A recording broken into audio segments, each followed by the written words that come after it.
And welcome into In-Game Chat for Saturday, January the 13th, 2024. It is Season 18, Episode 2.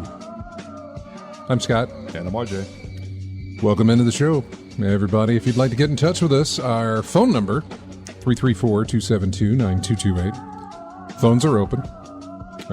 So is Discord. Discord ready to go. Check out ingamechat.net for all the links to get in touch with us. You can find us on Twitter at ingamechat. You can find us on Facebook there as well. You can email us, everyone, at ingamechat.net. Streaming right now on Twitch. Go to twitch.tv and type in In-Game Chat. You'll be able to find us there. You can join us in the chat room live while we broadcast. I know Mema Bryan's in there and AC Wraith is in there. Wraith, was it Wraith? Wraith, did you send me a trade thing on Steam? Maybe it wasn't you. Started with an A and I thought it might have been you, but I don't know. You know what? I have a phone that has the Steam app on it, which would let me do that, I guess, and see my pending trades. You received... Yes, it was you! Ha-ha! It was. Of course, when I click on it, I have no incoming trades at this time, because I went ahead and did the thing, so I hope it worked out for you. Do you want a card or something? I haven't messed with the... I haven't messed with the Steam... I haven't messed with, like, Steam trading card and stuff like that. I haven't done at all any of that. Completed it. You can complete badges with them. Okay. I guess if you collect full sets or something like that, or yeah, I have no idea. It was a big thing way back when, during a lot of the Steam sales, especially when the Steam Marketplace was first introduced, and then they started doing the trading cards, and it was like a really big deal to collect the sets and all these other things. But once they stopped gamifying the sales or whatever, and whatever that was that they were doing way back when, lost its allure after a while, to not for any other reason than it wasn't doing anything. You know, it wasn't that I could tell. Nothing really, nothing for any real reason. And cards seem to be easy to get, but I have no idea. It's been forever since I've really looked into that, but I've seen where that stuff is still active. So, I'm glad I could help you out there, AC Wraith. So here is our clapboard. And there's the microphone that he hits with the clapboard. It's uncoordinated. So, yeah, welcome into the show. We've also got Discord going on right now, so if you want to call in, you can, 272-9228, or if I can stop hitting the microphone, or if you want to get on Discord, you can pop in and talk to us as well if you'd like to do that. last week we jumped right into the news and really didn't talk about much. Well, we did talk about what we played, but AC Wright says, the higher your level, the more often you get free card packs. Oh. Hey, now I'm curious as to what my level is. And I'm wondering if the Steam app can tell me that. Like, how do you... Games, friends, wallet. Where do you look at your account details, maybe? Probably not. Isn't there something on the homepage that has your level sitting right there? Is it? I don't know. I'm on the app. Oh, okay. So I don't know if that... I don't know. I don't know what that means. Would it be... Yeah, I have no idea. I have no idea. Maybe if I go to the actual store itself, there's a dedicated badges page. What the hell is that? I didn't see any of that. Okay, when's the last time you've been on Steam? I mean, I'm on Steam all the time, but when have I really dug into it beyond store, games, friends, that sort of thing? That I don't dig deep. As far as that's concerned, community, nope. I really can't say much. Badges, there it is. We don't need no stinking badges. Oh, what's okay? I don't know what a high level is. I was saying I can't really say much because every time I go to Steam, the thing has to update. Yeah, I am level 44. I have no idea what that means.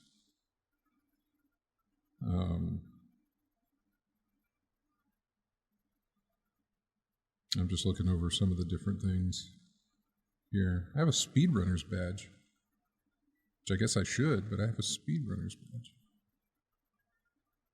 Huh. I'm learning about Steam after being on it for 15 years.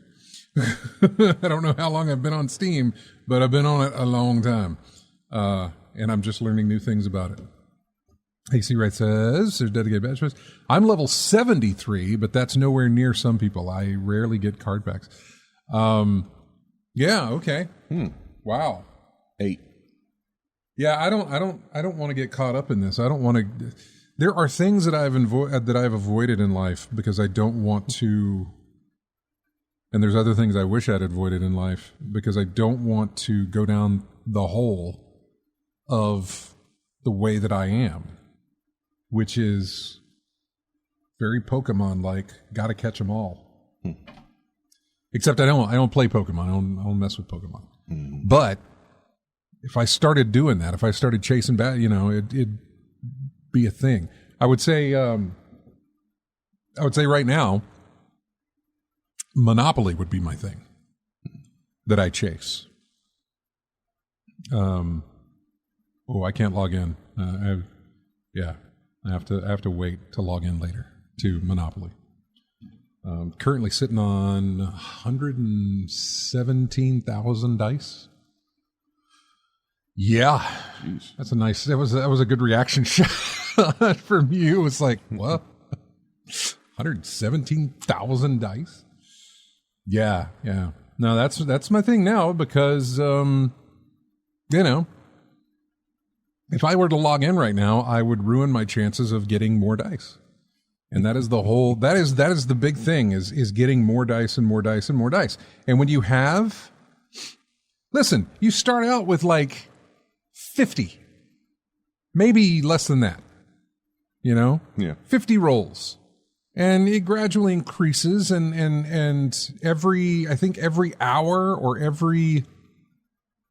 I don't know how many it is because I haven't been out of dice in a long time, but it's like every hour or more you get 5 dice, and that builds up until it caps at like, I think 80, I think 100. They bumped the cap up to 100 now, which means that'll regenerate up to 100 after ever how much time.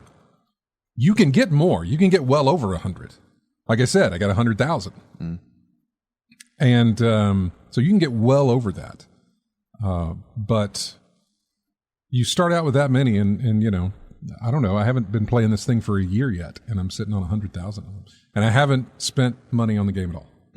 Please, God, don't spend money on the game. Don't. I will talk to you. I will give you my tips. I'll tell you about it, but don't spend money on the game. It is not something worth spending money for. Yeah. To buy the dice, to buy whatever else they're offering there.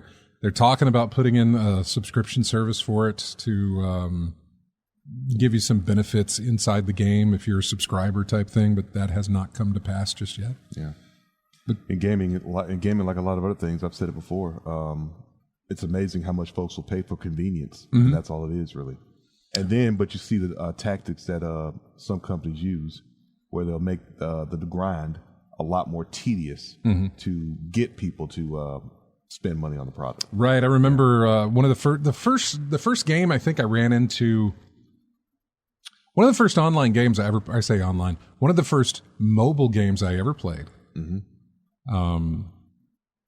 That was free, but you could spend money and, you know, do things on that was whatever that Simpsons game was that was on mobile, iPad, that sort of thing. I had it on my iPad. Yeah. Basically, you just built Springfield and you could map it out and do whatever. It was honestly, this would be great if you could make a Sims, but theme it after Springfield or, you know, just fictional towns that had whatever. Just, you know, boom, there you go. What's it called? Tapped Out? Yeah. That's what it is. Yeah. That's what it is. EA. And like you would start progress on a building and it's like, okay, this building will be done in 24 hours. It'll be built. Unless, but if you spend some money, it will speed that process up. I never spent any money on it that I can remember. Yeah. But that was the first time I ran into situations like that where it's like, well, I did my thing for the day. Now I can't play because I can do absolutely nothing else until the 24 hours is up type of thing. But yeah, so. And this came out in 2012. I know. 2012, it's a long time ago. And I got in on it pretty early and played it for a good while, but nah, I haven't gone back in the thing in forever. But yeah. So there was nothing you could do until that thing was built. You could do other things in a sense of there were like little daily things you could do. And when you had done those, you had to wait until the next day to do them again. If you had enough money, you could start building on another property or something like that. But if you had enough money, you could speed that up in game as well. But you would then run out of money. And so it was one of those things where, and I don't know, there may be a way to game that system. Back then I wasn't looking into it. I was just like, hey, I get to design my own Springfield. That's really cool. But I haven't gone back to it to see if there's any kind of exploits, and there likely could be. I don't know. So yeah. But yeah, that I would say that would be my got to get them all moment where it's never enough. So again, he is level 73 in Steam and he rarely gets card packs.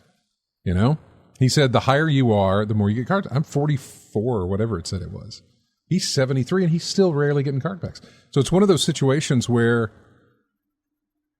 higher is never high enough. 100,000 dice apparently is not enough. It's a weird situation. When I was in the 30,000 range of having that many dice, and I would get low, and I was like, oh man, now I'm in the 10,000 range again. And I mean, it would fluctuate the way I would do it back and forth. But you get up to a certain level, and when you start to dip below, and it's a level you've set yourself, and it can be anything. When you start to dip below that, even though you are massively well off than like 99% of the players, it's like, no, I can't go below that line again. That feels like zero to you. You know, that feels like less than what you had, even though you would still be miles above what most people would have playing the game. You know what I'm saying? Yeah. Like I'm in 100 and some odd thousand, but if I dip below 100,000, I'm like, oh God, this is bad. Right? Yeah. It's not. No, because you still got enough money to do, there's enough currency to do what you want to do. But it's not bad at all. But when I dip below it, it's like, oh man, I've wasted so much dice. So yeah, it's one of those weird things where higher is never high enough. 117,000 is not as high as other people who have 150,000.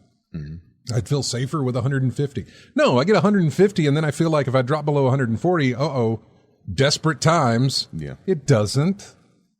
And I'm telling you this right now, and I'm saying this right here on the thing. I'm saying this. Consciously, I'm saying this. But when I get in the game, it's not going to feel that way. Yeah. It's going to be like, no, I need more. But what I feel I'm okay with, the reason that I'm okay with it is because I'm not putting money into it. If it was draining money from me, then it would be a concern. There would be a problem. Right. Yeah. It's not.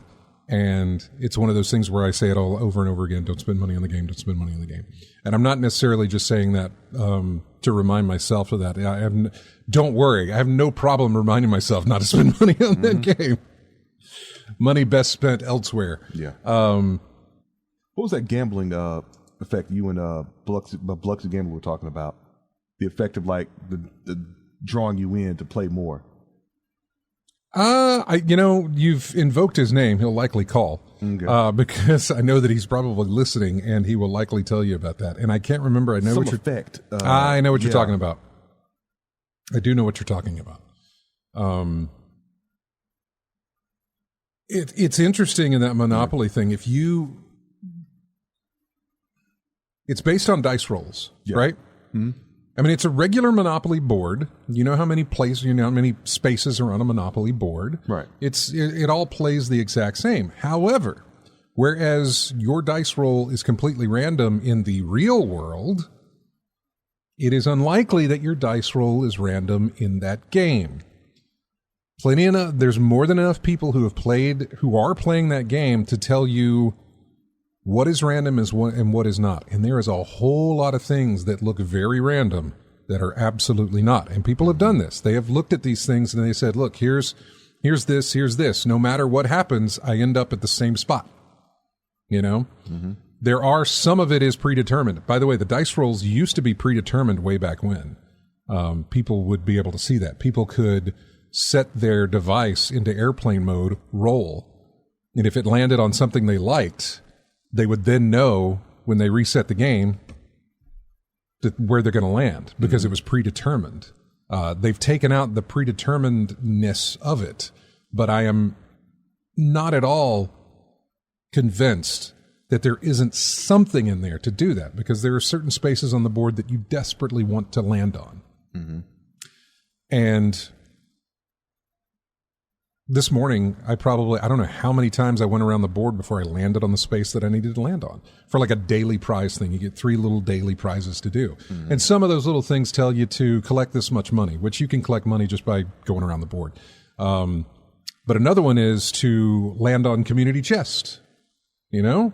It's like 3 spaces on the board have a community chest. That's it. You got to land on those things. And I don't know how many times I went around the board before I landed on it. Spent a whole bunch of dice just waiting for it to land on there, you know? And so part of that feels like there is some predetermined... Yeah, not as random as you think it is. The route that costs you the most dice, that's what it's going to feel like. But it may have also played into that effect we were talking about earlier. Yeah, going below a certain limit. Right. Yeah. No. So I mean, I feel that's fully in effect, and I've as much as I talk about that game to people, I'm also like, man, if you have, what is it, the addictive personality type OCD. thing? Yeah, I don't want to call it OCD, but the addictive personality, the things where you easily get addicted to things like that. There is Skinner box, I think is what you're talking about. Okay. That game right there will do it. The Monopoly game will do it. Mm-hmm. Because you roll and you're like, I was so close. Let me roll again. Yeah. Oh, man. Almost. Let me roll. You know, and then you get into that, let me just, one more time. Let me just go. And then you run out of dice and you're like, man, I need more dice. I'm so close. Mm-hmm. No, you're not. No, you're not. It's like the effect it's like when I was in Vegas for Evo. Yeah. I said I went to I think I played like a machine like one time. I put like $5 in the machine and said, I spent $5. I'm like, okay, I gambled. Yeah. Lost. I'm good. Let's go home. Because you know it's not going to happen. So Yeah. yeah, I say that I don't like. I've been to Vegas one time, and I didn't do any sit down games. I probably wasn't even into doing anything like that at that time that I went. But I think today, were I to go back to Vegas, I would do the sit down games. I would do. I wouldn't do the machines. They're set, They are set on a thing to pay out at whatever. Lux the Gambler knows all that stuff and knows, when to watch for them and what to do, that sort of thing. But that's not me. And I would just I feel better playing against another person, the house, rather than playing against a machine, which is like a predetermined house type thing. It's just rigged. In a sense, it's rigged to pay out on every, that sort of thing. And rigged, that doesn't feel rigged, like but we don't want it to look rigged. I mean, it doesn't feel like a game of chance, right? I mean, it is. There's the chance that you're hitting the correct amount of times it's been played before a payout. But yeah, I don't know. I just feel like playing against another person's better. Yeah. But enough about that. Yeah. So what is Bama Brian? I just got done playing City of Heroes right before the show started. So awesome seeing a bunch of people in Atlas Park around Miss Liberty. I meant to do that and did not. Hey, Bama Brian, where did you? I got to look. I'm on the Reddit for the City of Heroes folks. I'm in that Reddit or subreddit for that. I need to see where that download is. I did this way back before I built my new machine, and so whatever the installer was, I don't have it anymore. For the new City of Heroes thing. Yeah. So I'll have to look around. I'm in the Discord. Am I? I'm in the Discord, right? Should be. Do I have the Discord? City of Heroes Discord? Yeah, I thought I was. Maybe I got out of it. This is my game one. Dangerous Driving. City of Heroes Rebirth. There it is. I probably have to redo a bunch of stuff because it's been forever since I've been over here. But that was their Discord. But yeah, haven't been in a while. Try the Homecoming forums too, is what Bama Brian says. Great. RJ, what have you been playing? What'd you play this week? For the most part, still playing Virtua Fighter 5 Ultimate Showdown. It's still a struggle. I'm still trying to learn all the matchups that I can in that game. And recently I just had a session with the Akai Leagues, where a bunch of folks get together. We start a league match and go round robin and see who can get the most wins and come out on top. I had a pretty good showing this past Sunday of last week. Did a really good time with that one. So we'll see if I can repeat the process this Sunday. Like I said, it's going to be. I know it's going to be a struggle until I start to learn certain techniques and tactics against the other characters, and stop leaving myself open for being attacked. Yeah. Basically, my defense is the number one thing I need to work on, because if you get hit in that game with the right attack, you're going to eat a whole bunch of damage, and damage doesn't take long to add up in the game. So it's something I just need to work on. So it's going to be a struggle until I get back to where I want to be. Yeah. So just Street Fighter 6? No, Virtua Fighter. Oh, Virtua Fighter. I'm sorry. Why did I think Street Fighter 6? Yeah, I still have to. You haven't played much of that either, have you? I haven't played much of that at all. Yeah. It's just the desire to do so. I mean, I'm getting to the point where you were with Street Fighter 5. Watching it is fine, but playing it, not so much. I'll watch any fighting game as long as it's a good matchup. You know what I'm saying, and not just a complete beatdown or something like that. I want to see. I want to see competition. Yeah. But and it honestly doesn't matter the fighting game. I like the ones that I'm more familiar with, like a Street Fighter, Mortal Kombat, DC, or whatever it is. Right. Injustice. Any of those that I'm familiar with, but even on things like your Guilty Gear, your Melty Blood. All of those things, I could still watch those if the competition's good for them. So, could easily do that. The streams on Twitch, there's tournaments going on. I mean, they'll show up, they'll be advertised, and you can just watch it there. Watch it then and there. Can't play them and have no desire to, but I enjoy watching a good matchup. Good competition matchup, and it's also nice to not have any kind of skin in the game as far as I don't know who these players are, you know. I don't have to be a fan of either one of them. I just want to see a good competition. That's all. Yeah. You know, that's all. So that. Anything else? Nope. Pretty much. Nope. That's pretty much it. Yeah. Yeah, we're at the bottom of the hour, and we got a phone call. So let us go to a break, and then come back and jump to these phone calls. I see Chris is in Discord and the phone's ringing. I don't know which one is, well, not ringing, but somebody's on hold. I don't know if he's on both, but we'll go to the phone first, coming back. And if that isn't Chris, we'll jump to him afterwards. So we'll find out. Let's jump into our music for this week. Our first track as we go into break here is from WarioWare. Move It. That is the name of the game. This is just the title track of the song, or of the game itself, and we'll be right back with more of In-Game Chat right after this.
Welcome back to In-Game Chat. This sounds like Sounds like a training montage in Punch-Out. that, or like, welcome back to the NFL on CBS.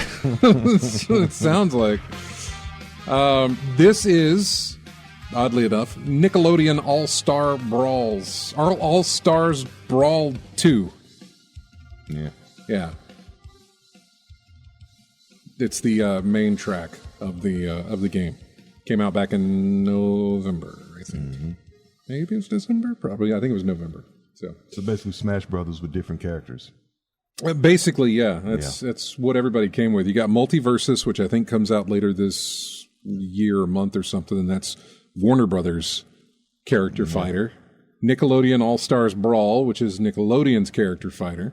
Smash Brothers, which is Nintendo's character fighter.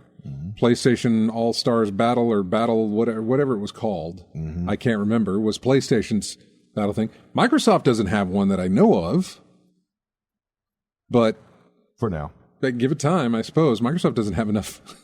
Microsoft doesn't have enough IPs. I mean, they do, but they don't want to put like Senua in a fighting game. Stick her in there. You know, like a Master Chief, right? And then, how are you going to fight a Forza car? I'm trying to think of their IPs, and it's mostly, it's like Master Chief, basically. Yeah. It's Master Chief. What are their other first part? Gears of War. Okay. Yeah. They could throw in Gears of War. Okay, we're getting somewhere. Now you could get more from the Halo universe in there, obviously. All the different enemies, all the different heroes, that sort of thing, I guess, if you wanted to go that route. What other kind of IPs they have that's the first party for them? And it should be a lot that would be in a fighting game. Look, if you have difficulty determining which characters can and can't go in a fighting game, always remember, in Fighters Megamix, Sega put the car in Daytona, USA as a character. Right. See, that's what I'm thinking. So, yeah. And I also forgot that Microsoft now owns Activision and Blizzard, which means they've got all the Call of Duty guys, they've got all of the Overwatch guys, they've got all of the Diablo guys, they got all of them. Yeah. They have a lot to pick from. All right. Speaking of guys, what we it's like saying his name 3 times. Beetlejuice just pops up. Here is Biloxi Gambler joining the show. Hey, man. Hey, guys. Yeah, I always listen to the show. I never miss a word of it. I was going to let y'all develop your entire points there, and it's good that you know this, Scott, that that you have an addictive personality. It was textbook addictive personality. Right. And what because I'm listening to this, I'm going, am I back in the psychology class? Yeah.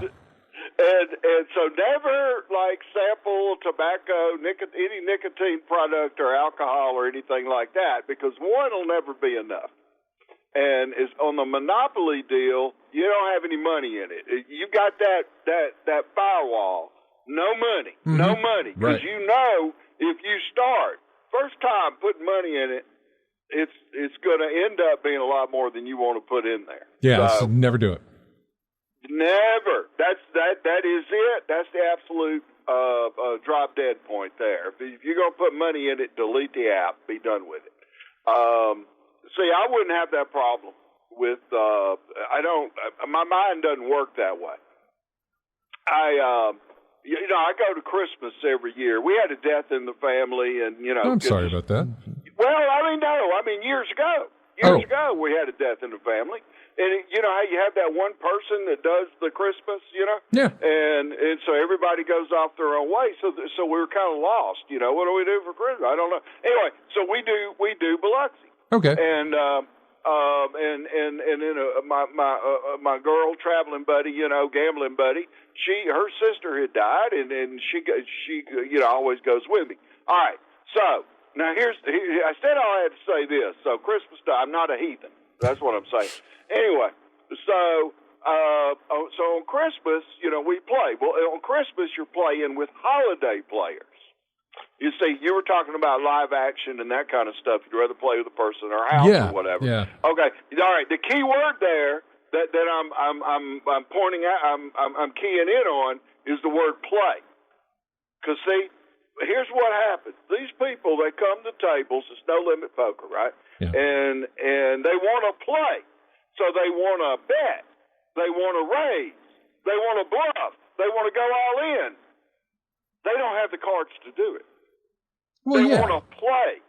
And see, that's the difference between like me and other people that they want to play the game when they really shouldn't play every hand, or they want to play within 2 hours. They want to play 12 hands. Right. Well, you may sit there 6 hours and not get a hand. Yeah.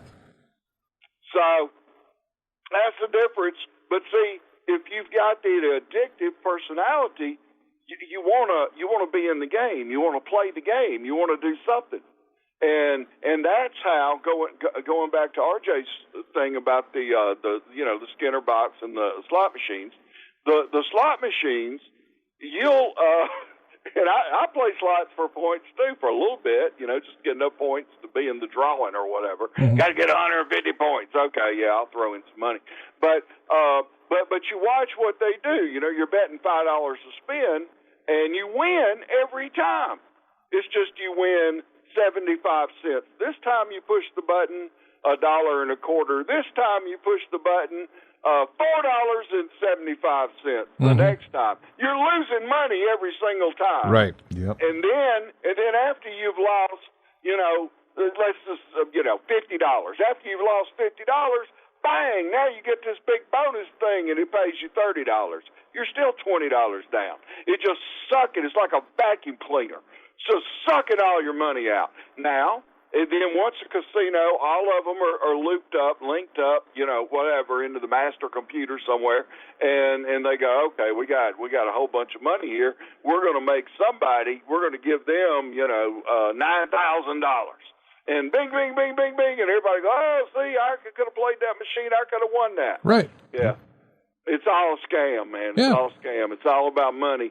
But you got to know your own personality and keep money out of the Monopoly game. That's your drop dead zone right there. If you're going to put money in there, then delete the app and be done with it, because that's going to be a spiral you don't want to go down. Yeah, see, what I didn't talk about is like I talked about the dice aspect, and I guess I kind of treat the dice like money. Mm-hmm. So I look at how many dice I have, and I look at how many dice I could win by what I'm doing. And I'm like, what's the deficit? What is the, if I'm spending 100 dice, but I gain but I win 150. All right, I got 50 more than I had when I started. It's like, hey, here's 50 more. If I spend 100 and I only get like 75, like, okay, 15 down. That's and it's just one of those situations where I look at that like I can make a bunch of dice off of this whole thing, but I got to spend this much dice to get to that point. Yeah, is it worth it? Yeah, but not any real cash. No, never cash. No. Okay, yeah, because you want to keep it fun, and what you're doing, that's fun. That's strategy. We love strategy. I love strategy games. Anything with strategy more than fighters and shooters and all that. Anything where it's strategy, where you're using your brain to figure something out, and even to some extent puzzles. Even though the devil in me got me blocked, I can't move a stupid bookcase in the right place to be able to climb up, and I don't want to cheat and go to IGN or something and look it up. So anyway, so it's on hold for a while. I'm like, I got other things to do right now anyway. But with the cold weather we got coming, I'm probably going to be stuck in here with devil in me figuring out where to move that bookcase. But it's a puzzle. That's what it is. You got to be done the right way in the right order or some stuff. I don't know. Anyway, but I'm enjoying that game. That's the game I've been playing as part of the conversation. No, that's great. That's great. We always love hearing from you, man. Okay, man. Get to Chris. Sorry I got in before him, but he was on Discord. He's on Discord, and we're jumping over to him next. So thanks for calling, man. Yes, sir. Hey. Talk to y'all later, man. Good to hear from you. Take care. Bye-bye. Now. Yeah, let's jump over to Discord. Chris, you there, buddy? Hey, can you hear me? Gotcha. Yeah, I tried to get in touch with y'all last week, but I hadn't been doing much of nothing except for playing some of the old stuff, and I got into what's the old stuff? I can't remember now. The things I was playing. The ones I was playing a couple of weeks ago, the last time I talked to you, did the same old stuff I was doing with that, but I upgraded my game room with a major upgrade to my HDMI switch. I got a 16-port HDMI switch. Ooh, boy! And how many ports are used right now? About 9. They got room to spare. I know. That's why I got a 16 switcher, because he knew he had 9, and it's only a matter of time before he gets the rest of those filled up. Mm-hmm. And it'll support 4K at 60 hertz or 60 frames, so it'll support PlayStation 5 and Xbox One and all that, that current gen stuff like that. Do you mind me asking, if you want to ballpark it, what was the cost of that switcher? About $240. Okay, yeah. All right, they're still pricey then. Okay, yeah. Hey, didn't it supposed to be 120 hertz for to guarantee 60 frames a second? Because I've had a 60 hertz TV and it didn't really get there. I'm not exactly sure. I don't know. It's passing the video quite well, because I went on YouTube and on PlayStation, and then pulled up a 4K video at 60 frames, and it was able to pull that up. So it's doing that at least. So it's doing good for what it does. And I even built me a little wooden shelf that it goes in there, because it's got framing, it's got brackets that go on the side of it, so you can mount it into an entertainment shelf, a network hub and everything. Yeah. So I built a frame out of wood to hold it and everything, and made a shelf on top of it where I can stack things on top of it and give it plenty of airflow and not restrict everything. Yeah, it's good work, man. Yeah, I had looked into these a couple of years ago. I say a couple of years ago. It was probably a switcher, yeah, because I was looking for like a 4-porter, because I had enough, but I needed like 1 or 2 more. Mm-hmm. And I was looking into that, and you can find a switcher, but they need to, like he was talking about, they almost need to be powered. Is that a powered switcher? You got to plug that switcher into the wall and everything? It's definitely powered. Yeah, yep. You got to have a powered switcher in order for it to process all the information and everything else, especially now. So, and they were pricey back then for just like a 4-porter. They were really, really up there, and I was just like, man, that's expensive. I guess it's just too new of a technology. I'll just wait. Apparently, it hasn't changed. It hasn't come down at all. The only experience I had with switching was that multi game tap with GameStop, Target, places like that, things like that. But this HDMI switcher, all that. Yeah. all that HDMI is in one much. spot. Oh, It's a lot more complicated because of all the information that travels in an HDMI cable, and so it takes a little bit more than just a switch type of thing. Because I can remember when we had the RCA jacks, and all you had to do was just plug in all your stuff into that thing, and then you could just press the button to go to which one you wanted to use. Yeah. And that cost nothing at all. Of course, the picture you got is nothing like what you're getting now. It wasn't powered either. It was just sit on the spot. That was it. It was just a regular AV jacks. That was it. Yeah. So, I know. Been there, man. Been there. But you said it was $240? Yeah, $200 something bucks for a.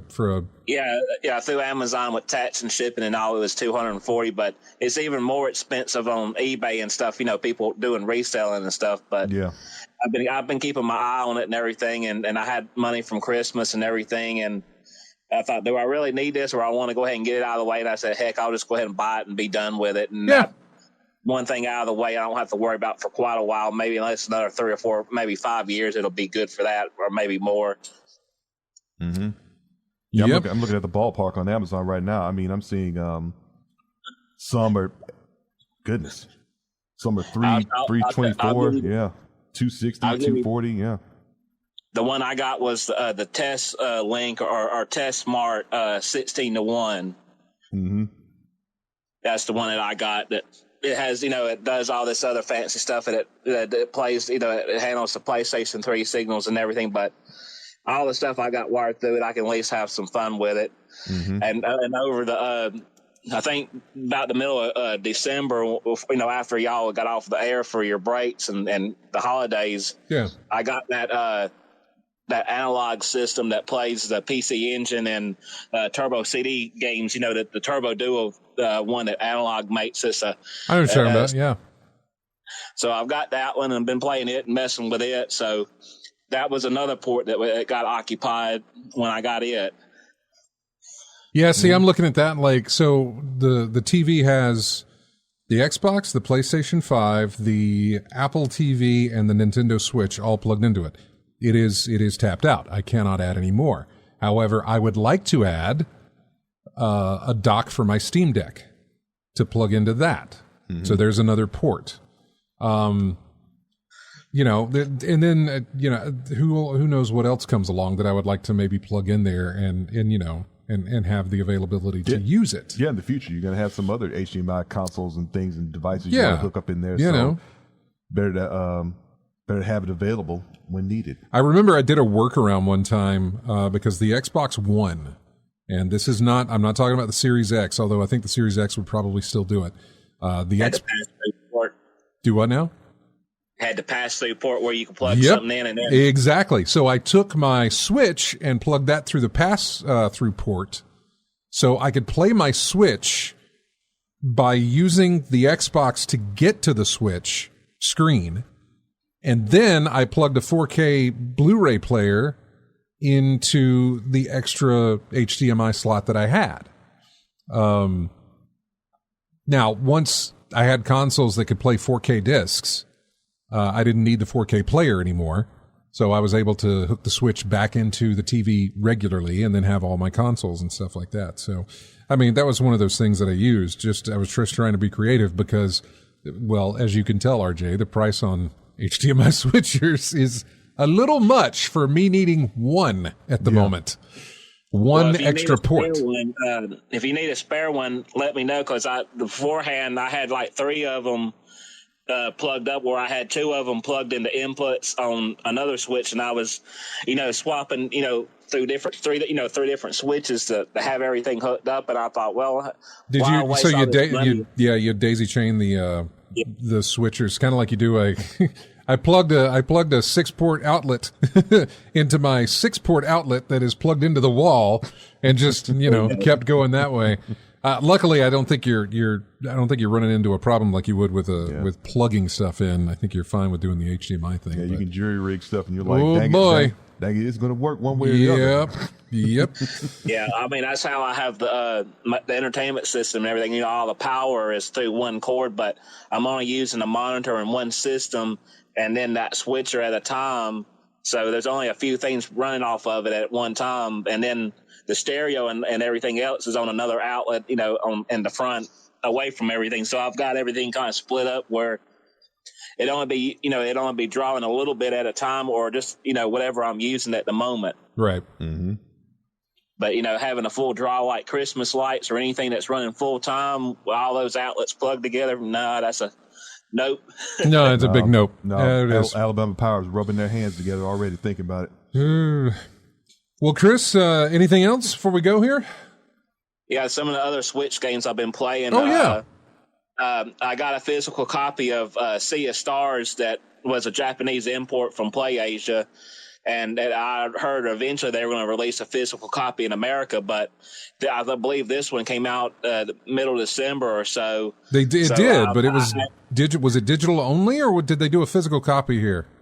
They're supposed to do a physical copy here in America, but it's been out for a while digitally. But the PlayAsia one with the import from Japan had the English option, and it came with a music CD and everything else. So I've been playing that for the last month or so. I started another one here recently. It's a Metroidvania called Ender Lilies. I was getting frustrated at, so I had to take a break, and I was doing wire management, so I had to put it down. And I've been playing another one on the Switch that was free. It's a light MMO called Palia, Palia. Yeah, I'm familiar with that. So I've been jumping here and back and forth and doing this and that, and redoing everything in the setup since I got the new fancy Switch, and figuring out how to do everything. Well, keep us posted on everything, and we'll talk to you next week, okay? All right, I'll go ahead and post some pictures of the setup and all in the Discord. Of Go ahead, do that. That'd be great. All right, I'll see y'all later then. Y'all have a good one. All right, man, take care. All right, bye. Bye-bye. So, if you want to get in touch with us, 272-9228 is the number, or like Chris just did, you can reach us on Discord if you want to do that as well. We're coming up on the top of the hour, so I was going to jump into some news here, although there's really not that much to jump into as far as how much time I've got to go over any of that stuff. Let's see what I can find not really anything that can be done very quickly. Nope. Yeah. There was something in there. We've talked about the Def Jam fighting games, and we're kind of wondering when they were going to if they were going to do anything, and Ice-T has been interviewed about that. He says it's probably the money, it's probably the licensing. Yeah, you told us about that. It was interesting a while ago. It was interesting reading some of his comments about that, though, because he said that when they originally did it, a lot of the artists involved with it didn't get paid a lot of money to do it. They probably didn't. They didn't get paid probably what they would ask for now, obviously, to be in something like that in a video game.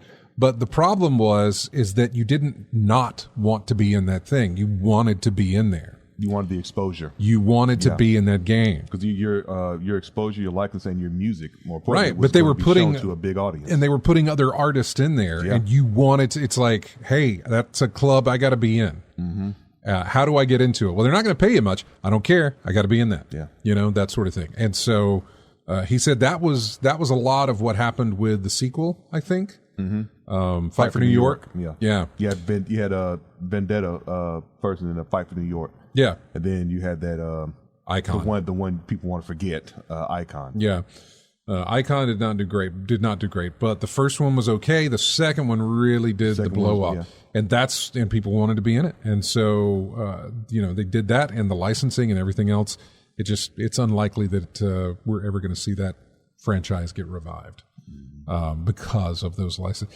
I really wish they could do a remake or a remaster or something, but occasionally you still see tournaments for using the old game, and that was OG Xbox way back when, wasn't it? That wasn't 360. That was a PS PlayStation 2. PS2, yeah. PS2 and Xbox.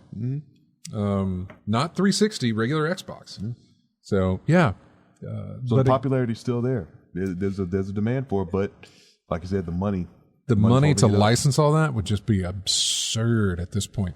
We're going to take a break. When we come back, I'll go over some stuff I played, and we're going to hit the news here as we can. We're still not done talking about 2023, by the way. Got a few articles to go back to for the previous year here. Music comes from Call of Duty Modern Warfare 3. This is the title track for the Zombies section of the game, the zombie mode gameplay that they had for Call of Duty Modern Warfare 3. We'll come back with more of In-Game Chat right after this.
Welcome back to In-Game Chat. Music here from Like a Dragon. The one about the name thing. Forgot his name, or I don't know. It's a subtitle for one of the Like a Dragon. Yeah. No, it's Like a Dragon, and then there's a subtitle after that. It just came out back in November. Ishin? Nah. The one with the swordplay? Nah, it's the one where he washes up on the beach. Naked. Remember the trailer?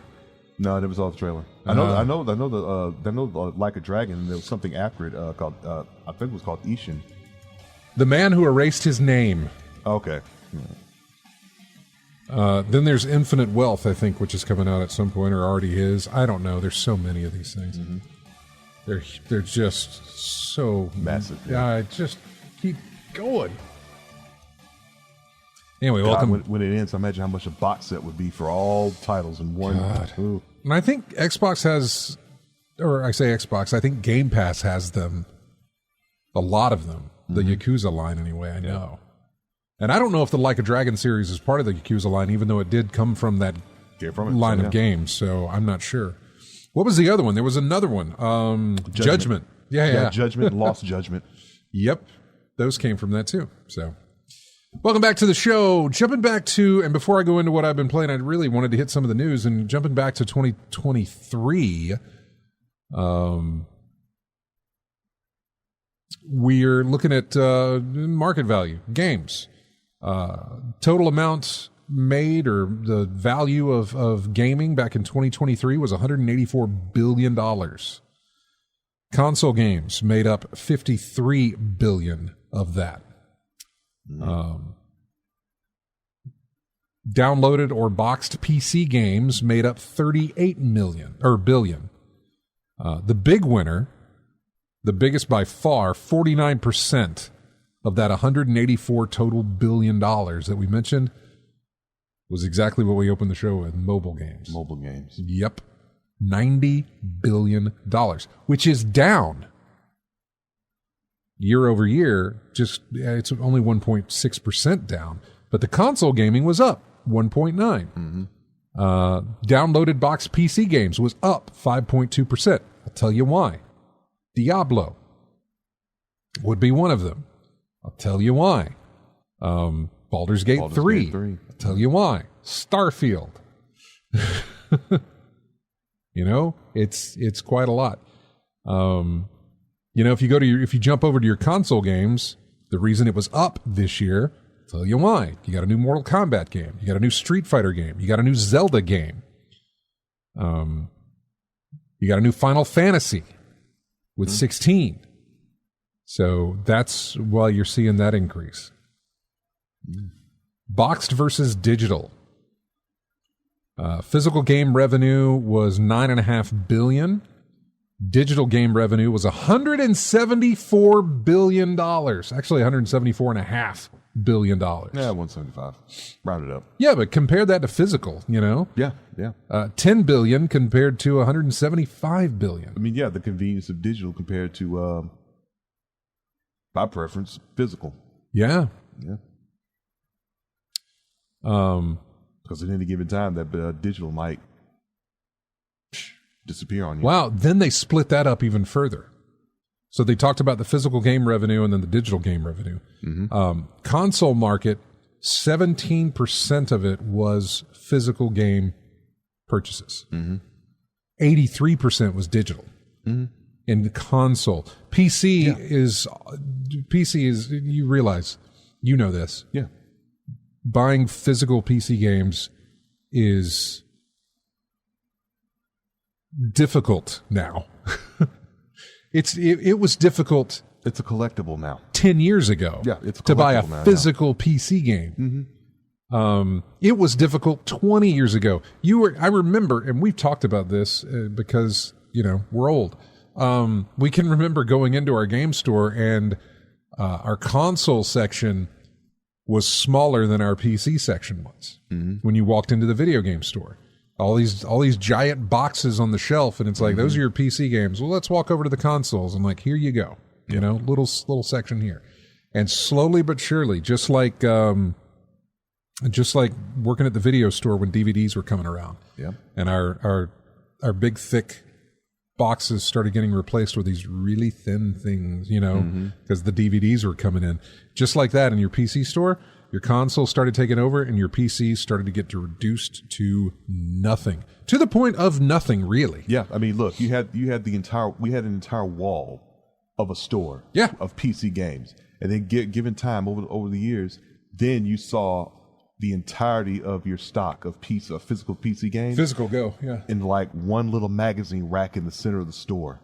And then even that dwindled down to only behind the desk if we have it. And then all of a sudden, gone. I know. It's why I'm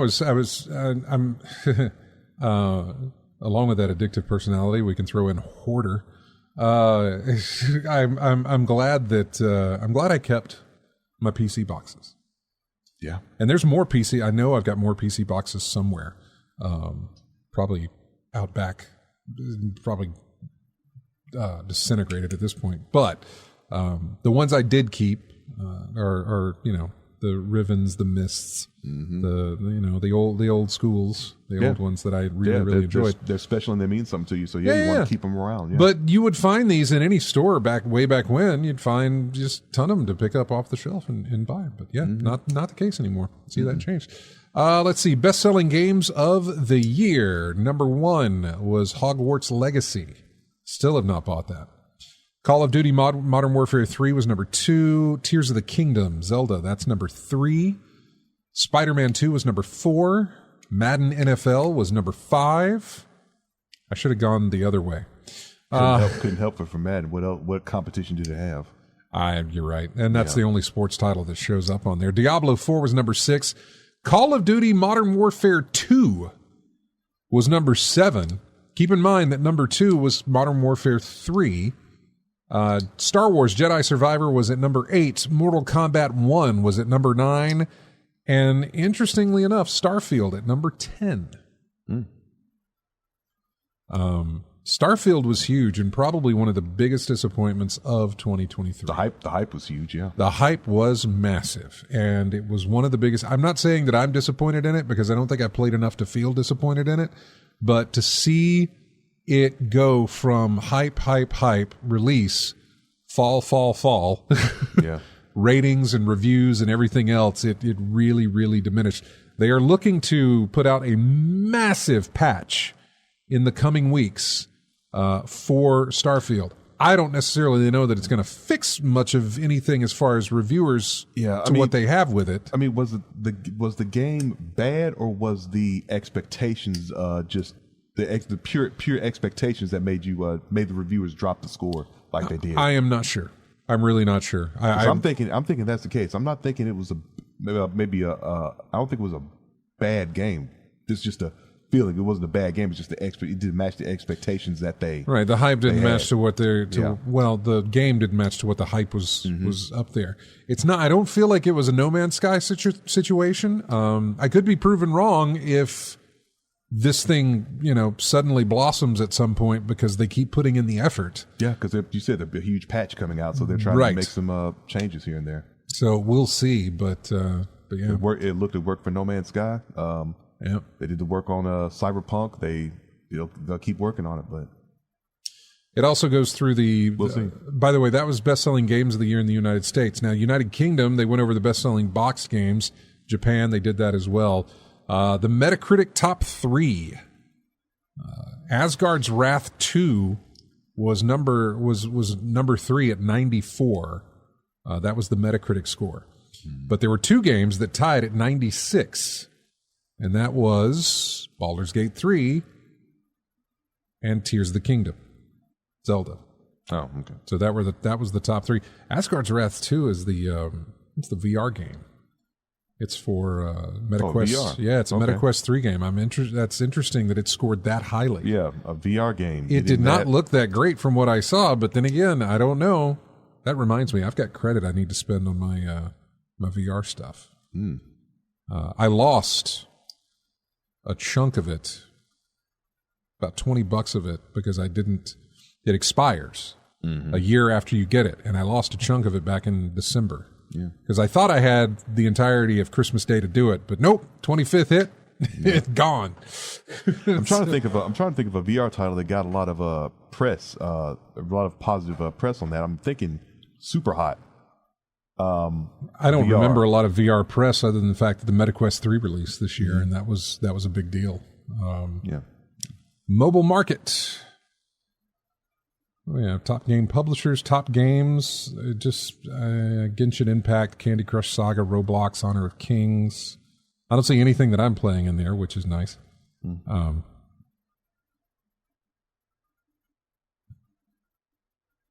Oh, wait, never mind. I was wrong. The top 2023 releases by worldwide consumer spending. This is mobile gaming. Tied at it says tied at number 1, but looking at the money, Monopoly Go at number 1 with $1.91 million. While I'm over here telling you don't spend money on the game, this is why I'm telling you don't do it. Plenty of people are doing it. Yeah. They don't need you to do it. They got plenty of people. Worldwide downloads, by the way, top 2023 releases. Some game called Burger Please. I'm gonna look into that. I don't know what mobile game Burger Please is, but number 1 at 260,000 downloads, the Monopoly Go. That doesn't seem like a lot. 260,000, and you're going by worldwide downloads? I'd think you'd get more in there. But anyway. God, there's so many numbers here. Any game can revolving around burgers. I'm thinking Burger Time. I know. I'm curious. Did you look it up? Because I'm looking it up now. It just looks like a simple little Burger Please burger restaurant sim. Is it? Okay. Burger Shop simulation game, the ultimate burger shop simulation game. Whatever. According to Google Play. Whatever. Most covered games for 2023. There's 15 of these. We'll just do the top 5. How about it? Sounds good. Cyberpunk 2077 at number 5. Fortnite at number 4. Tears of the Kingdom at number 3. Number 2 was Diablo 4. And what do you think the number 1 most covered game was? Baldur's Gate. You'd be close. Baldur's Gate came in at number 9. It was Starfield. Which only goes towards your point of the hype. Yeah. Because that would probably be the hype leading up to it. And then The flip side of it would be the fall that it made afterwards, making a lot which is equally a lot of news coverage. Yeah, exactly. Yeah. Let's see what else we have. The top 10 games on TikTok. All right, I'll keep moving. The most viewed game trailers. Let's start with number 10, Genshin Impact, version 4.1. I probably said that wrong. Number 9 was Valorant. Number 8 was Marvel Spider-Man 2. Number 7 was EVE Online. Number 6, Modern Warfare 3. Number 5 was Marathon, which is from Bungie, the reveal trailer for Marathon.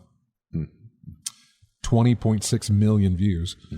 Honkai Star Rail, is that how I'm pronouncing that? H-O-N-K-I? Yeah. Honkai Star Rail. League of Legends at number 3. Modern Warfare 3 was number 2 with 38.5 million. And what do you think number 1 most viewed game trailer was? Guessing GTA 6? That is correct. Because it wasn't supposed to be. Yeah. The difference here, by the way, the number 2 game trailer, Modern Warfare 3, 38.5 million views. The difference between number 1 and number 2, number 1 had 101.6 million views. Yeah, triple digits, man. Massive. Yeah. I don't care about YouTube and YouTube influencers, but there's a list of them, and I don't have to go. So there's your numbers for 2023. I'm fascinated by that one at the end of the year. I'm always fascinated by that, to see that. Before we go to break, just some of the games that I played since last we spoke. I played some more Strange Horticulture. I really enjoy that. It's a nice little jump in real quick, play a day, you're done. Played some Doors Paradox, which again is something that it's a nice little hidden thing. It looks like it's a mobile game that was ported onto PC. It cost me practically nothing to buy. This was a long time ago, and I've been playing through it like 2 puzzles on Saturday, 2 puzzles on Sunday. That's usually what I put in. Yeah, they're real quick. They're real quick. What else did I play?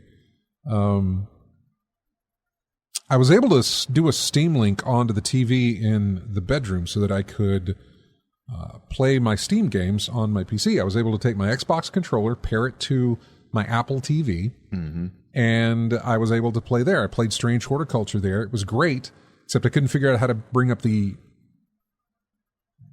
heads-up keyboard display when I wanted to label my plants. So as soon as I identified a plant, I would run to the computer room, type in the label, and then run back in. I was like, this is ridiculous. I finally figured out how that worked, but it doesn't really work for that. Don't you have a keyboard you can hook up? I can hook up a keyboard to Bluetooth, but I don't have a Bluetooth keyboard to hook it up to. That shouldn't be too much, right? I don't think so, but I found out how to bring up the in-game keyboard on the thing afterwards. What else did I play? I played Baldur's Gate 3. I started playing that on Sunday, I think. Okay. How far did you get? Not very far. Not too far? I'm not far at all. In fact, I'm thinking about starting over to work on my character again and go through, because I'm not that far in, and I'm thinking maybe I'll change it up. Yeah, before you get too far. Yeah, I'm not sure if I want to get too far into it before doing that. Yeah. It was interesting playing it through Steam Link on like big picture mode or whatever on the TV through the controller, because as soon as the controller was detected, it switched how it was played. Default, when I was playing it on PC, my mouse would move. My character moved when I would click. In other words, I would click a space on the screen and my character would move to that place. Right. Otherwise, I could move the camera around with my mouse and just all over the place and see things. As soon as it detected a controller, it switched that. It suddenly became where I could move my character with the thumbstick wherever I was going. And then the camera moved around that focal point of the character, just like you would on any other game that you're controlling in third person, kind of overhead type thing. So I thought that was interesting, and then I thought, well, no, of course you would do that, because with a mouse you can just click to where you want him to go, and he'll just do it himself. You can't really do that too well with a controller. You can change the options in the game to go back to that if you want to. You can also change the options in your mouse and keyboard game to play it as though you had a controller. So. But no, I'm not very far into Baldur's Gate 3. I felt like I was going to die in the beginning there. There's this point where you're facing off against like a bunch of enemies, and it's early in the game, and I'm like, man, why are they doing this? But I looked at what my quest objectives were, and my quest objective wasn't to finish this fight. My quest objective was to get to the control panel. So after losing like 2 people in my party already and having just a sliver of health, I was able to get my guy to go to the console to initiate the cutscene that saved most of us, because it was just ridiculous. Like, man, So you had your Resident Evil 5 moment again, only in Baldur's Gate. I mean, it's essentially, yeah, it was one of those things where it's like, no, you need to get to this point in order to, otherwise they're just going to kill you. So part of me's feeling like I should start over or find an earlier save to where I don't spend so much time doing the fight and just getting myself to the console to continue on. Yeah. So I don't know. We'll see about that. What else did I play? Not too much other than that. This morning, however, I did play the demo for Prince of Persia: The Lost Crown. The demo is available now. I want to say it came out on Thursday. Thursday it came out. I think the game releases later this month. It is a side-scroller through and through, and it is wonderful. It's a little bit, for me, pricey. It's $50. I'm not sold on it being a $50 game, or at least I'm not sold on the fact that I feel like I want to spend $50 on. You know what I'm saying? Yeah. I'm not saying it's not worth $50, but I just that is not something I feel like I'm willing to pay right now. You know what this looks like? What, Lost Crown? Yeah. Yeah, looks like Strider. The remade Strider, from Capcom. Only a bit more graphically intense. Yeah, the same studio that built Prince of Persia: Lost Crown are the same studio that revived. They did Rayman Origins for Ubisoft, and Rayman Origins, way back whenever it was released, was a really, really fun side-scrolling game. I hadn't had a lot of fun with side-scrollers in a while, and that was a mobile side-scroller that I was playing it to begin with. They ported it for consoles, but it was a lot of fun. It was really a lot of fun. And when I dived into Prince of Persia here, it was a lot of fun. It really, really was. This has more, and as far as I remember, Rayman Origins was very straightforward. Point A, point B, with some little secrets here and there that you could discover, but your main goal was to get from point A to point B at the end of the level.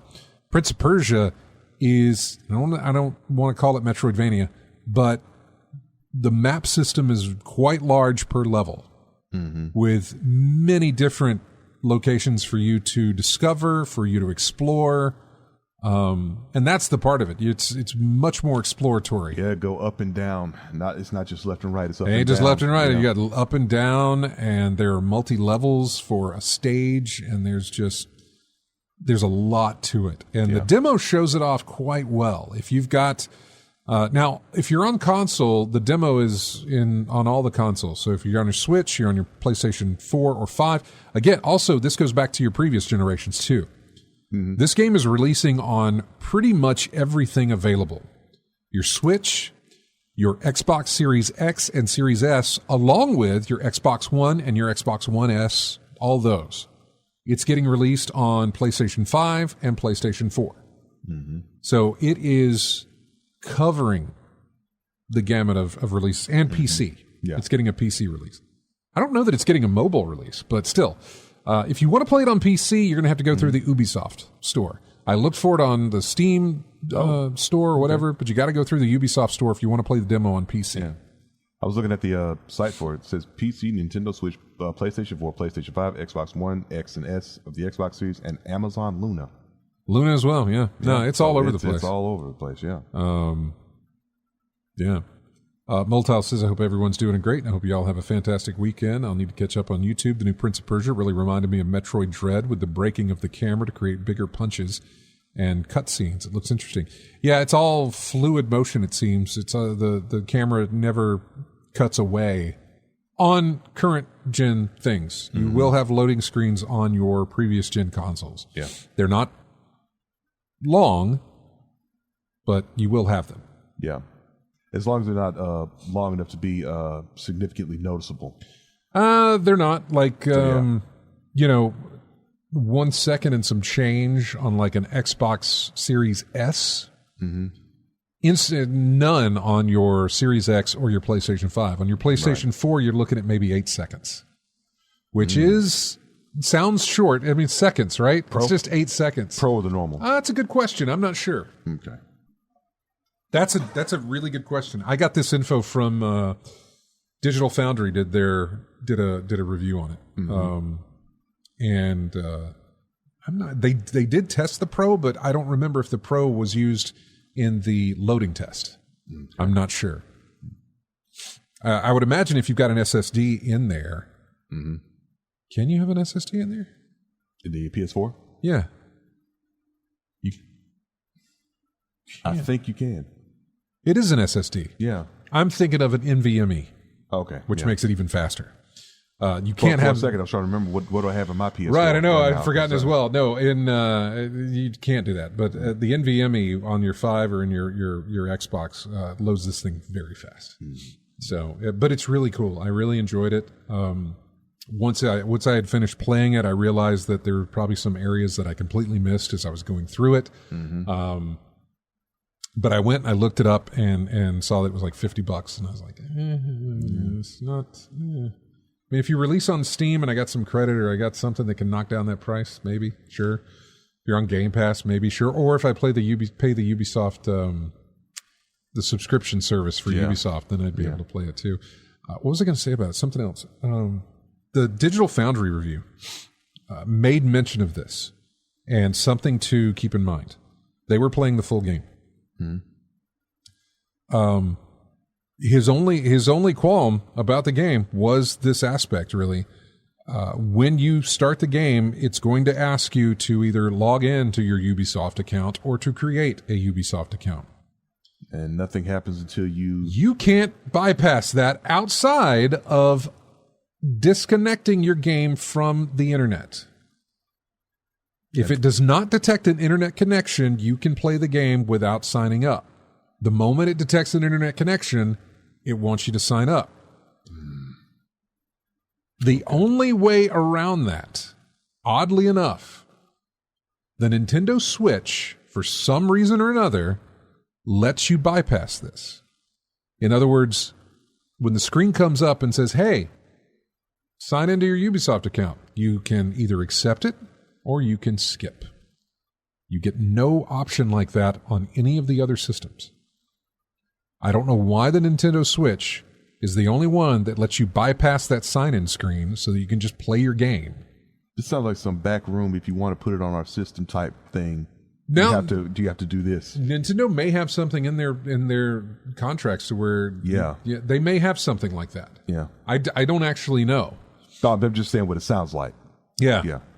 But that's something to, I mean, it's a little something to think about. Yeah. For the demo, by the way, I didn't have to sign up for anything, but then again, I was playing the demo on the Ubisoft store, so I was kind of already signed in. So I don't know if the demo is going to have you sign in as well. Yeah. In order to play this. That is interesting, though. Only on the Switch do you have the option to just ignore to skip that whole thing. Yeah, I thought it was strange. strange. Everything else, you gotta make a decision. We're going to take a break here, our final break of the evening, and when we come back, we will jump back into the news here. We do have plenty to go over. This next track comes from a game that I played a demo of back during like a Steam Next Fest thing. It was an interesting aesthetic that it was showing off. It was very sci-fi. It was kind of cool. I had no idea that it was based on a novel, and now I'm kind of interested in the novel. I'm actually kind of interested in the art and the there was like a comic illustration of it, like a comic book version of it. So it's kind of like the book that that movie Bullet Train is based on. It kind of wanted me to think about the book that it was. Yeah, maybe. Like this was a book that was written, and then somebody made a comic book adaptation of it. And then somebody made a video game adaptation of the book as well. So I'm actually kind of interested in reading the book, although I can't find an English copy of it anywhere. Although I haven't done a lot of digging to try and find an English copy. It's called The Invincible. And the name of this track is called Point of No Return. We'll be back with more of In-Game Chat right after this.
Welcome back to In-Game Chat. Cheated a little bit this week on my music choices. You heard Call of Duty Modern Warfare 3, the Zombies mode music. This is the main title for just Call of Duty Modern Warfare 3. So, little bit of a cheat, but whatever. I don't care. We didn't get into a lot of news here, but there was a lot of news to get into, and I'm going to try and run some of these things down. And I mean, it probably won't have a lot of details, but there was a new press release from Altec Lansing, which is a company, audio electronics company. They're the company who made Game Shark way back in the day. Mm-hmm. I had no, it wasn't a Game Shark, it was a Game Genie. Game Genie. Yeah. I had an old Game Genie, man. God, I love those. But Game Shark kind of did mostly the same thing. Mm-hmm. But apparently it is going to be returning. Game Shark is coming back. Not exactly sure how it's going to work. It's going to be called AI Shark. But that wasn't really the news from that. The news was that the press release said it was coming out around the time the Nintendo Switch 2 was getting released, which was a fall release, which, yeah, I mean, new consoles get released in the fall. I think this said September, but new consoles get released in the fall all the time. Mm-hmm. That's the time you want to release your consoles. Mainly, the Switch released in March, so not necessarily then. But I think it was more of a sense that, we're getting a new Switch this year. Apparently, that is the case. At some point, we are going to get the Switch 2 this year. I don't expect to see it until about the time they said. If that is still going to happen, then this is not something I think we're going to see in March. They would have already started the advertising for it. But I think that's something we're going to see. So that was an interesting piece of news there. What else do we have? Nope. That's not. It's not worth talking about there. I'm just doing a nice little quick slideshow here. Nah. There's the Ice-T story about that, Def Jam. I want to see this happen on national news. On what news? National news. I want to see the main news. The broadcaster just sits up there, goes to the news report, says, nah, I don't want to talk about that. I know. It just goes on to the next story. Yep. Nope. Don't want to talk about that. A new handheld Sega Genesis is on the way.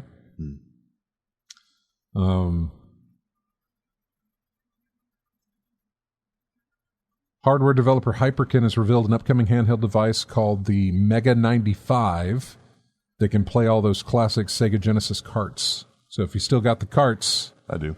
You can just plug them into this handheld thing. Have you seen what it looks like? No, I haven't. Let me clear my throat. Let me see. Let me link to the image. Open image in a new tab. There we go.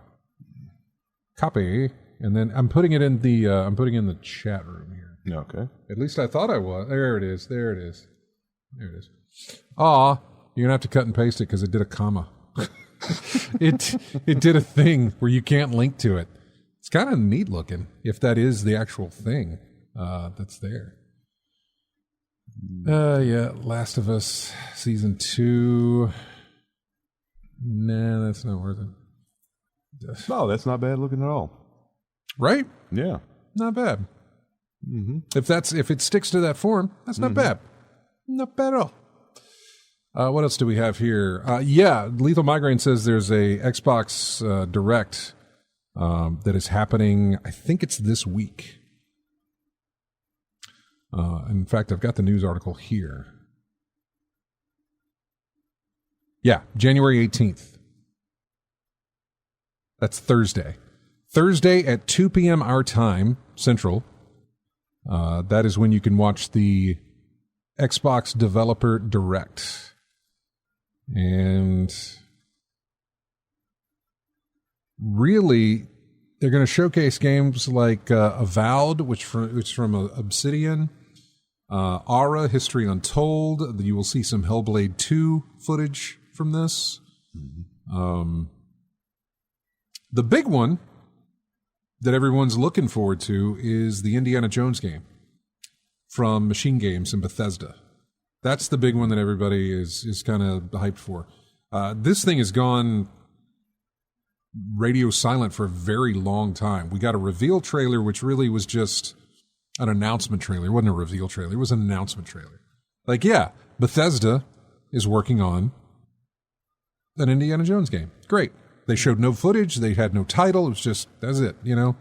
Just some iconic props from the show or from the films, and then the title of it being an Indiana Jones game. That's all we knew. Mm-hmm. And we hadn't gotten any update on it in a long time since the announcement. In fact, when was the announcement? 2021 is when it was announced.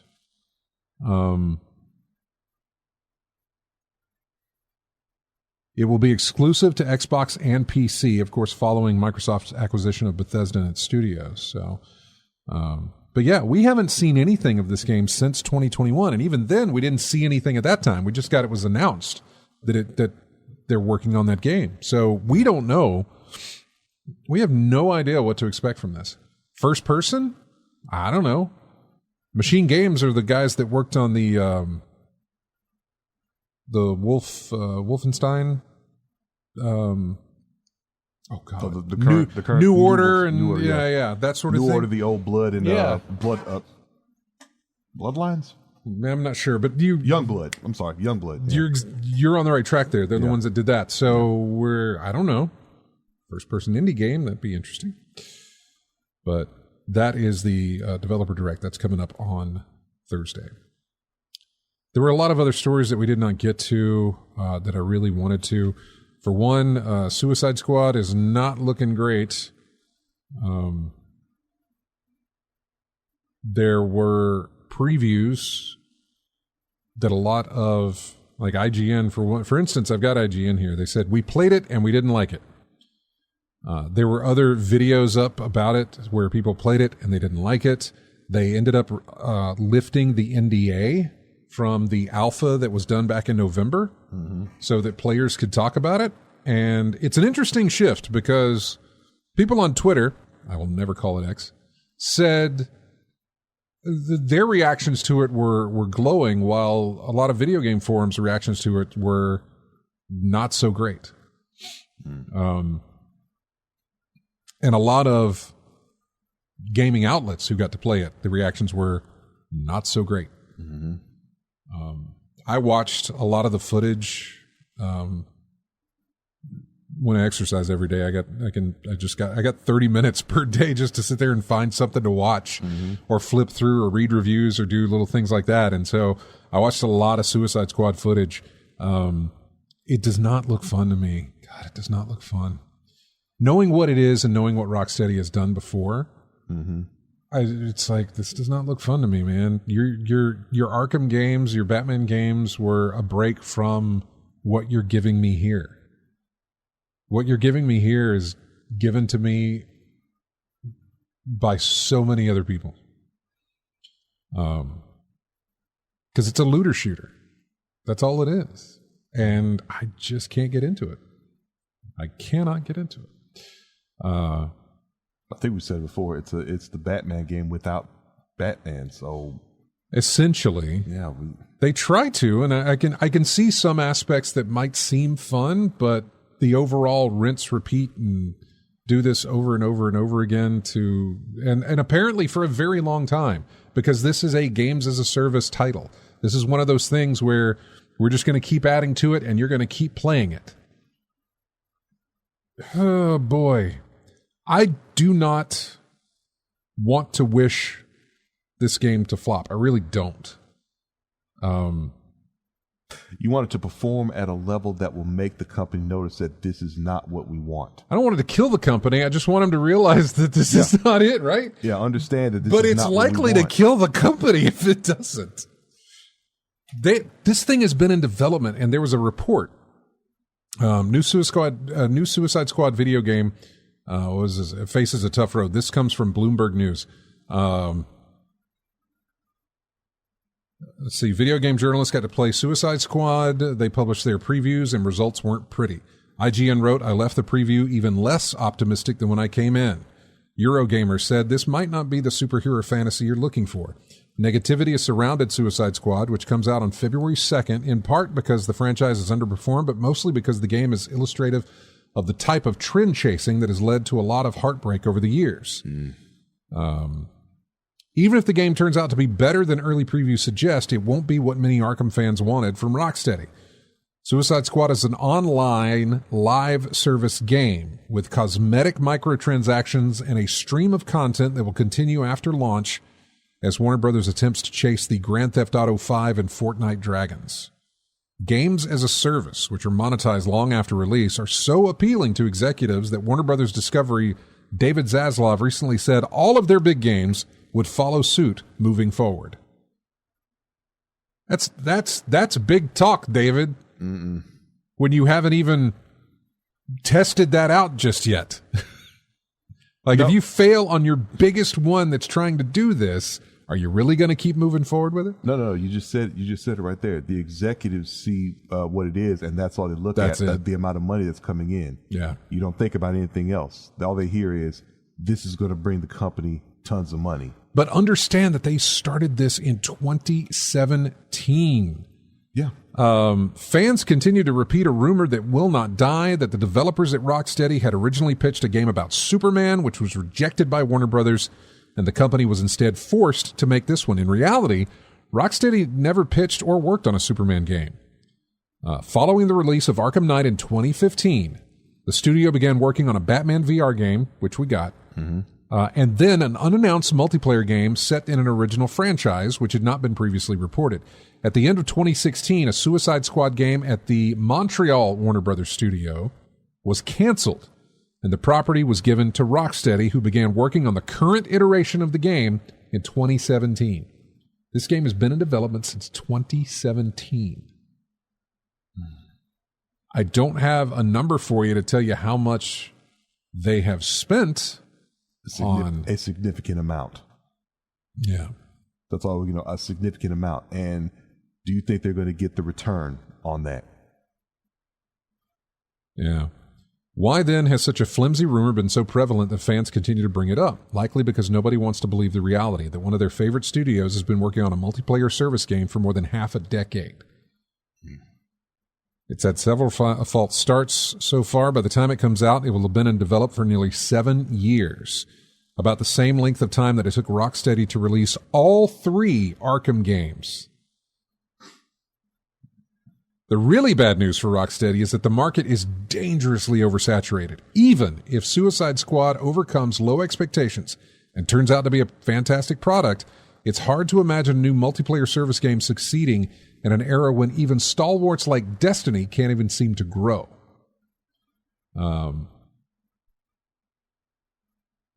This may not be a terrible outcome for fans who hope that no matter how Suicide Squad performs, Rocksteady is permitted to get back to the type of games that made it an elite developer in the first place. Yeah, people want their Batmans. There's so much more news to get in here that we did not get into, and I'm going to save a lot of this for next week. I say that, and maybe we'll try and get into it. I'll do some thinning of the herd here because there are stories I wanted to go over, and we'll jump into those first things first next week when we get to them. Yeah, let's see. What is there anything that I can just jump into real quick? There's a lot of layoffs. Twitch is laying off a lot of people. Discord is laying off a lot of people. The DICE Awards. I don't know when those are. Spider-Man 2 got a lot of nominations. Nominations were on February 15th is when the DICE Awards are. So we can go over those next week as well. So, all right, folks, that's going to wrap it up for us. Thank you so much to our callers, Chris, and to Biloxi Gambler. Thank you all to our listeners there and everybody in the chat room. We do appreciate you guys hanging out there, being there with us. RJ, thank you so much for coming in. No problem. Going to leave you here with a game called 9 Years of Shadows. It is the title track for 9 Years of Shadows, and I want you guys to have a fantastic week. And we'll have more to talk about. We're going to talk about that Xbox Developer Direct that's going to happen on Thursday, and then whatever other news that happens in between now and then as well. I'm really looking forward to seeing what that Indiana Jones game looks like. Not that I'm anticipating something great from an indie title type of thing, but it's been a long time since we've had an indie game. And I'm very curious. The last one we got, at least the one that I remember, was... I don't have enough time. It was on the original Xbox, and I had a lot of fun with it. The Emperor's Tomb, I think is maybe what it was called. But anyway, we'll be back next week. Have a great one.